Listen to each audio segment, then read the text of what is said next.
Welcome to Ayur Times, another podcast on understanding Sama Dosha, Ayurvedic balance and imbalance.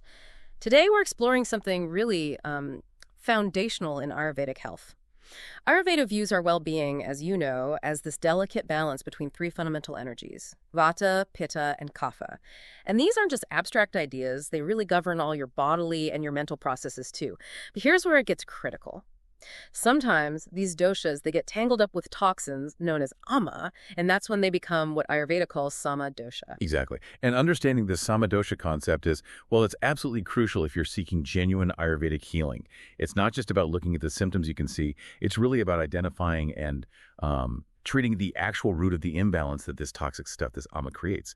Without recognizing ama, you might just find yourself stuck, trying superficial fixes that don't last because they miss the deeper cause. That idea of ama being the root, that's really profound. But okay, let's unpack this a bit. How does this ama, this toxic residue, even form in the first place? What causes it? Right. Well, Ayurveda suggests ama forms in a few key ways. First, and maybe most importantly, is weak digestion. Weak Agni, your digestive fire. If it's weak, food isn't processed properly. It leaves behind this undigested toxic residue. Second is poor timing. Eating at odd times, like really late nights, that disrupts your natural digestive rhythms, leads to ama. Then there's improper diet, either just eating too much or maybe food combinations that don't work well together. They overwhelm the system. And fourth, and this one is often overlooked, is emotional stress. Things like worry, anxiety. They significantly impair your digestive strength that allows these toxins to form. So that feeling of butterflies before something important, it can literally affect digestion and potentially lead to ama. Wow. Okay, so it's physical and mental factors. And what really strikes me here is how specific Ayurveda gets about the signs. It suggests that recognizing the distinct symptoms for each type of Sama Dosha is key for diagnosis, right? Absolutely key. They are quite distinct. For Sama Vata, for instance, you might feel pain, but it comes with stiffness or a feeling of heaviness.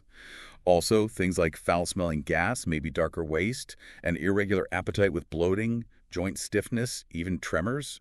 Now, if it's Sama Pitta, the signs shift. Think fever, but with chills. Sour burps that have really foul taste. A burning sensation? Yes, but also with heaviness. Excretions might be yellowish and sticky, plus excessive thirst and irritability often come with it. And then there's Sama Kapha. Here you'd look for thick, foul-smelling mucus, a real sense of heaviness and lethargy, often a white coating on the tongue, poor appetite, poor digestion, maybe a dull headache, and chest congestion. That's incredibly detailed. It gives you a lot to look for. So, okay, what does this mean for treatment then? Is all dosha imbalance just treated the same way? Because I think many people might just assume, oh, my Vata is high, but this ama factor changes things, doesn't it? It changes everything. That's the critical diagnostic difference Ayurveda makes. Sama Dosha, it's dosha with ama, versus nirama dosha, which is dosha without ama. Sama Dosha is characterized by those heavy, sticky qualities we mentioned. It's definitely more difficult to treat. And crucially, you must remove the ama first. Here's a really important point. If you mistake Sama for nirama, you might use therapies like oil massage, thinking you're pacifying the dosha. But with ama present, oil can actually trap the toxins deeper, making the condition worse. Oh, wow. So you could inadvertently make things worse. Exactly. Whereas nirama dosha, being cleaner and lighter without the ama, responds well to direct pacification. All the traditional therapies are generally safe. So getting that diagnosis right, it determines success. Getting it wrong can genuinely worsen symptoms. Okay, that makes perfect sense. Yeah. So if ama is identified, what's the path forward according to Ayurveda? How do we restore that balance and get back to wellness? It's a systematic approach, really. You start with langhana.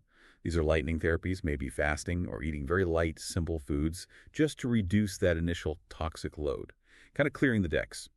Then comes pachana and deepana. This is about stimulating and strengthening your Agni, your digestive fire. We use specific herbs like ginger, black pepper, or classic formulations like hingvastak churna, which is fantastic for digestion and gas. Once the ama is reduced enough, then you might consider shodhana purification therapies. This could include things like panchakarma, which is a much deeper cleanse to really reset the system. And alongside all of this, lifestyle correction is absolutely vital. Adjusting your diet warm, easily digestible foods, establishing regular routines for sleeping and eating, and managing stress, of course. It sounds like a very holistic process. It is, because the ultimate goals are layered. First, restore Agni.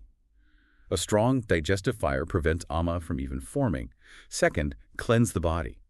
Regular detoxification to remove any ama that has accumulated, making the tissues lighter and cleaner. Third, Once the channels are clear, then you can properly balance the doshas for optimal health. And when all these pieces fall into place, that's when true wellness emerges. You feel it, a light body, a clear mind. Life just feels more effortless. This brings up an important question for you, our listener, to think about. Given what we've discussed about ama and how it forms through diet, routine, even stress, how might you observe some subtle signs of imbalance in your own daily life, in your routines, maybe your dietary choices? And thinking about that, what small shift could you potentially make based on this knowledge? To continue exploring these kinds of Ayurvedic insights, please do subscribe to the Ayur Times channel. And of course, if you have any questions or your own thoughts on today's discussion, we'd love to hear them. Please let us know by commenting below.